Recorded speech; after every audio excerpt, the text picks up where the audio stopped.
Chapter 2.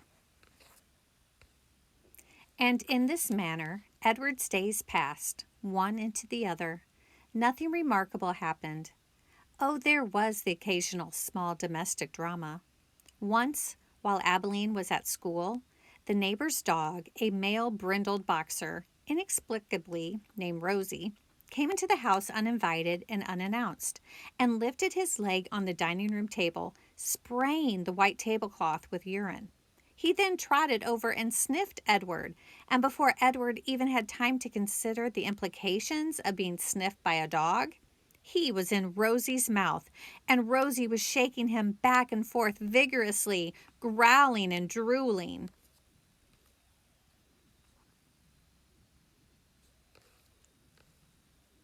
Fortunately, Abilene's mother walked past the dining room and witnessed Edward's suffering. "Drop it!" she shouted to Rosie, and Rosie, surprised into obedience, did as he was told. Edward's silk suit was stained with drool, and his head ached for several days afterward. But it was his ego that had suffered the most damage.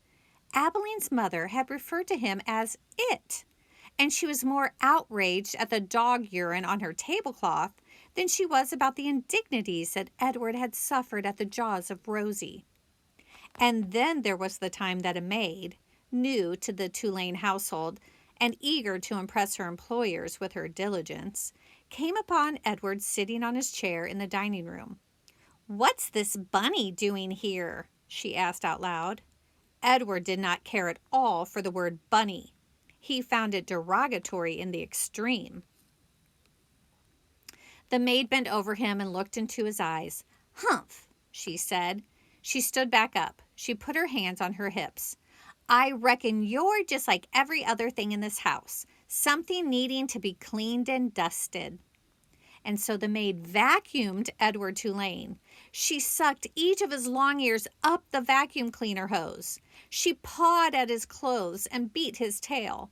She dusted his face with brutality and efficiency.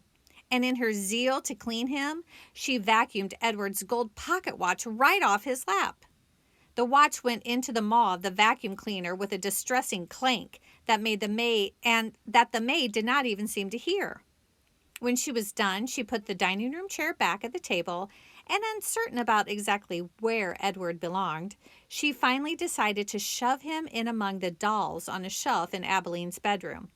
"That's right," said the maid. "There you go." She left Edward on the shelf at a most awkward and inhuman angle. His nose was actually touching his knees, and he waited there, with the dolls twittering and giggling at him like a flock of demented and unfriendly birds, until Abilene came home from school and found him missing and ran from room to room calling his name. "Edward!" she shouted. "Edward!" There was no way, of course, for him to let her know where he was. No way for him to answer her. He could only sit and wait. When Abilene found him, she held him close, so close that Edward could feel her heart beating, leaping almost out of her chest in its agitation. "Edward," she said, "oh, Edward, I love you. I never want you to be away from me." The rabbit, too, was experiencing a great emotion, but it was not love.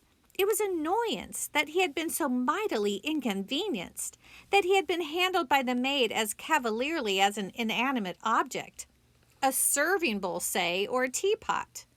The only satisfaction to be had from the whole affair was that the new maid was dismissed immediately. Edward's pocket watch was located later, deep within the bowels of the vacuum cleaner, dented but still in working condition. It was returned to him by Abilene's father, who presented it with a mocking bow. "Sir Edward," he said, "your timepiece, I believe." The Rosie affair and the vacuum cleaner incident, those were the great dramas of Edward's life until the night of Abilene's 11th birthday when, at the dinner table, as the cake was being served, the ship was mentioned.